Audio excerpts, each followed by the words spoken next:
नमस्कार और यहाँ आने के लिए बहुत बहुत धन्यवाद। आप सभी को नवरात्रि की बहुत शुभकामनाएं। मित्रों, आज मैं आप सभी के समक्ष एक बहुत ही गंभीर विषय यहां पर साझा करने के लिए बैठी हूं।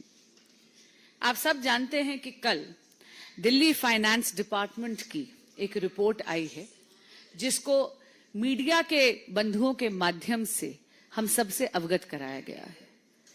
इस मीडिया की रिपोर्ट, इस दिल्ली फाइनेंस डिपार्टमेंट की रिपोर्ट से यह स्पष्ट हो गया है कि दिल्ली की अर्थव्यवस्था के विध्वंस के लिए पूरी तरह जिम्मेदार हैं माननीय अरविंद केजरीवाल जी, आम आदमी पार्टी की सरकार और माननीय मुख्यमंत्री आतिशी जी, जो दिल्ली की वित्त मंत्री भी हैं। अचंभे की बात है, 31 साल में पहली बार दिल्ली का जो बजट है वो डेफिसिट में है, यानी घाटे में है, और छोटे मोटे नहीं, 7,000 करोड़ रुपए का डेफिसिट है। इसका क्या अर्थ हुआ? इसका अर्थ यह हुआ, पहली बात, कि दिल्ली में जो एक्सपेंडिचर है यानी खर्चा, वो दिल्ली की इनकम या दिल्ली की आय से कहीं कहीं ज्यादा है। इसका एक और बहुत ही संगीन पहलू है कि ये डेफिसिट जानबूझ के हुआ है। आपको याद होगा, जब विधानसभा के पटल पर यह बजट पारित करा गया तो तब माननीय सीएम आतिशी जी ने, जो तब केवल वित्त मंत्री थी, उन्होंने दिल्ली के बजट के सरप्लस होने की घोषणा करी थी। बड़े बड़े दावे करे थे कि दिल्ली के पास फालतू पैसा है। लेकिन आप ये देखिए कि इसेंशियल इंफ्रास्ट्रक्चर प्रोजेक्ट्स जैसे कि दिल्ली में अस्पतालों की मरम्मत, नया कोर्ट कॉम्प्लेक्स बनाना, सैलरीज देना कर्मचारियों को, कर्मचारियों की पेंशन और इस प्रकार के ऐसे कई बड़े खर्चे, इनका बजट में प्रावधान ही नहीं करा। They did not make provisions for over 7,000 crore rupees in the budget of Delhi. ये जानबूझ के करा गया क्योंकि दिल्ली सरकार ये झूठ फैलाना चाहती थी, जनता को भ्रमित करना चाहती थी कि दिल्ली के पास सरप्लस पैसा है। अगर आप देखेंगे तो आम आदमी पार्टी की सरकार ने जानबूझ के दिल्ली के अकाउंट्स फज करे हैं। इसलिए आज हम इस अकाउंट फजिंग की और दिल्ली के बजट की सीएजी से ऑडिट और जांच मांगते हैं और जांच के बाद कड़ी से कड़ी कार्रवाई हो, इसकी मांग रखते हैं। आपके समक्ष कुछ उदाहरण रखना चाहूंगी। माननीय आतिशी जी, केजरीवाल जी और आम आदमी पार्टी की सरकार को पता था कि दिल्ली के पास पैसे की किल्लत है और इसीलिए आपको याद होगा, अचानक उन्होंने एक पन्ने का ऑर्डर निकाला और 10,000 से बस मार्शल्स को बड़ी क्रूरता और निर्ममता से नौकरी से निकाल दिया। 6 महीने की उनकी सैलरी उन्हें नहीं दी। इसी तरह क्योंकि दिल्ली सरकार के पास पैसा नहीं है, उन्होंने झूठ बोला था कि बजट में सरप्लस है।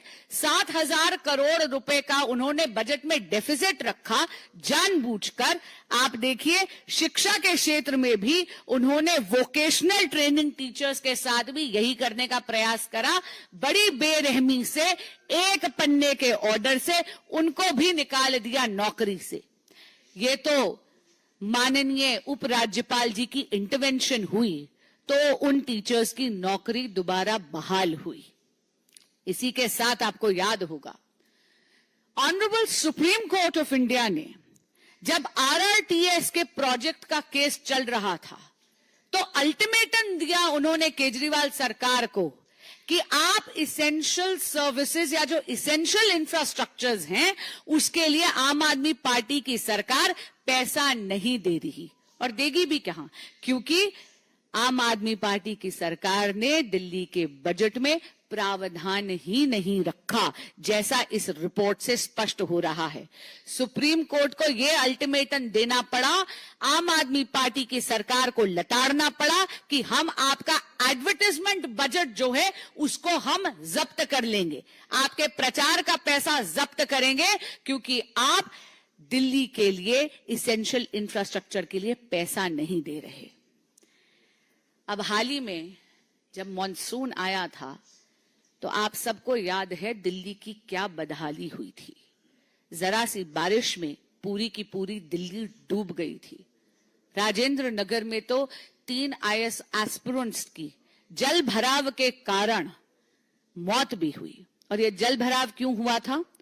क्योंकि नालों की डिसिल्टिंग नहीं करी गई थी। स्थानीय लोग बार बार आम आदमी पार्टी के विधायक से गुहार लगाते रहे कि डिसिल्टिंग करवा दीजिए, नाले की सफाई करवा दीजिए, लेकिन आम आदमी पार्टी के विधायकों के कानों पर जूं तक नहीं रेंगी। कल की ये जो दिल्ली फाइनेंस डिपार्टमेंट की रिपोर्ट है, इसमें यह भी स्पष्ट हो गया कि नजफगढ़ ड्रेन की डिसिल्टिंग के पैसे को भी इस बजट में इंक्लूड नहीं करा गया था। अरे जब आपके संज्ञान में यही नहीं होगा कि आपको नालों की सफाई करवानी बहुत ज्यादा अनिवार्य है, आप उसके लिए बजट में प्रावधान ही नहीं करेंगे, तो स्वाभाविक सी बात है कि आप अपनी जिम्मेदारी भी नहीं निभाएंगे।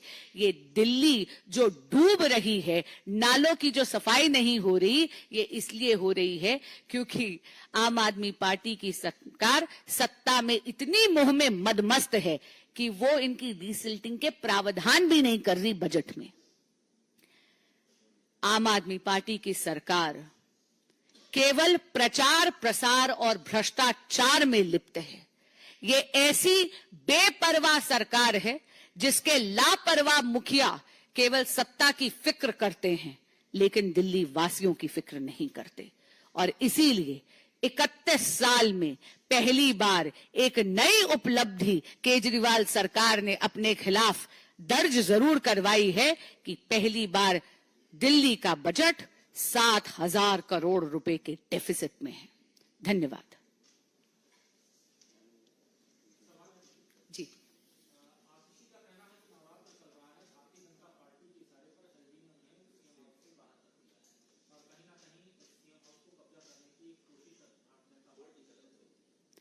कोई भी सरकारी बंगला किसी व्यक्ति विशेष की व्यक्तिगत प्रॉपर्टी नहीं होता, वो सरकार की प्रॉपर्टी होती है।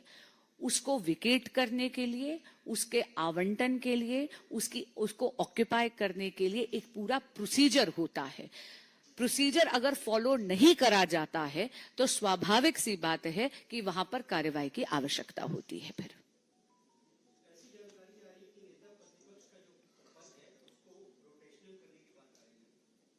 जी बिल्कुल, ये मैंने भी सुना है कि ऐसी बात चल रही है कि नेता प्रतिपक्ष के पद को रोटेशनल करने की बात आ रही है। पर विनम्रता से कहूंगी कि यह विपक्ष का अंदरूनी मामला है।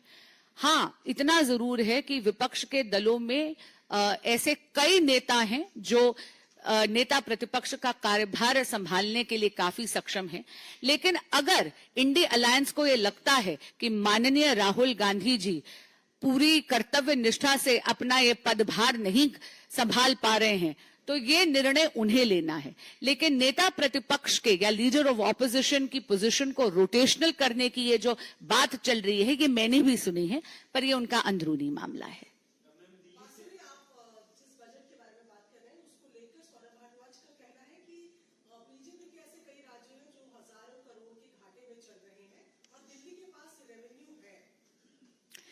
दिल्ली के पास कतई रेवेन्यू नहीं है। और मैं एक बात आपको यहाँ पे जरूर स्पष्ट करना चाहूंगी, ये जितने भी प्रोजेक्ट्स थे, ये ऑनगोइंग प्रोजेक्ट्स थे।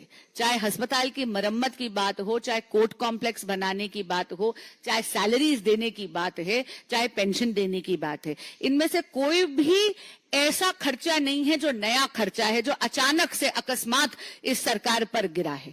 इसका प्रावधान करना, इसके लिए प्रोविजंस बनाना बजट में, ये उनकी फिड्यूशरी ड्यूटी है, ये उनके अधिकार क्षेत्र में है, उनकी जिम्मेदारी है। और बहुत अजीब बात है कि माननीय आतिशी जी जो मुख्यमंत्री भी हैं और वित्त मंत्री भी हैं और स्वयं इतनी ज्यादा ज्ञानी हैं अर्थशास्त्र की, उन्होंने 7,000 करोड़ रुपए का डेफिसिट दिल्ली के बजट में 31 साल में पहली बार उन्होंने लाकर खड़ा कर दिया है। जी।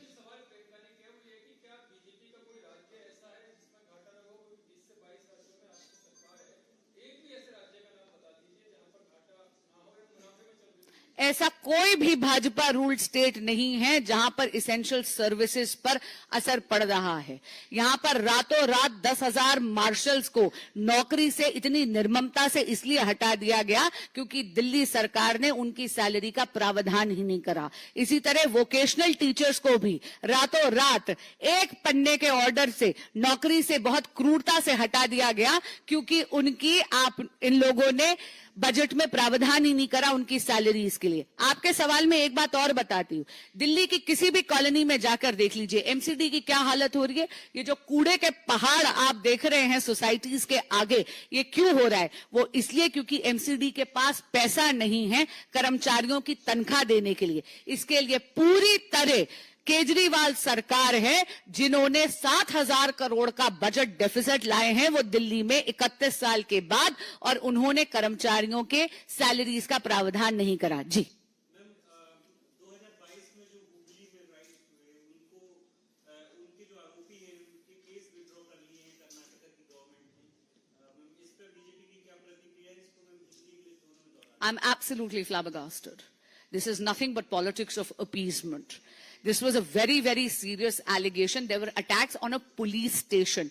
Over 158 people were involved in this case of serious rioting. There were injuries which was caused to police personnel.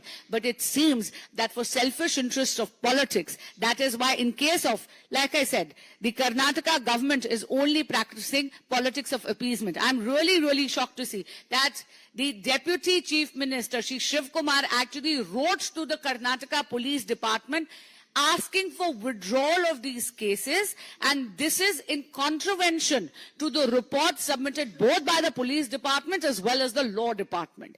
ये कुछ नहीं है, ये तुष्टीकरण की राजनीति है और ये बहुत ज्यादा शॉकिंग है क्योंकि इसमें 158 से ज्यादा लोग अभियुक्त हैं इन केसेस में। ये बहुत संगीन आरोप हैं जहां पर पुलिस के थाने पर अटैक हुए थे। न जाने कितने पुलिस पर्सनल्स को इसमें चोट भी लगी थी, उनको इंजरीज भी आई थी। यहां तक कि बोथ लॉ डिपार्टमेंट की और पुलिस डिपार्टमेंट की रिपोर्ट के विरुद्ध जाकर यहां पर आप देखेंगे कि कर्नाटक की सरकार तुष्टीकरण की राजनीति कर रही है। माननीय डेप्यूटी सीएम जो कर्नाटक के हैं शिव कुमार जी, उन्होंने पुलिस डिपार्टमेंट को लिखा है कि ये केसेस विड्रॉ करने चाहिए। अगर देश के रक्षकों की ही ये सरकार रक्षा नहीं कर सकती तो ये लोकतंत्र की रक्षा क्या कर सकती है? धन्यवाद।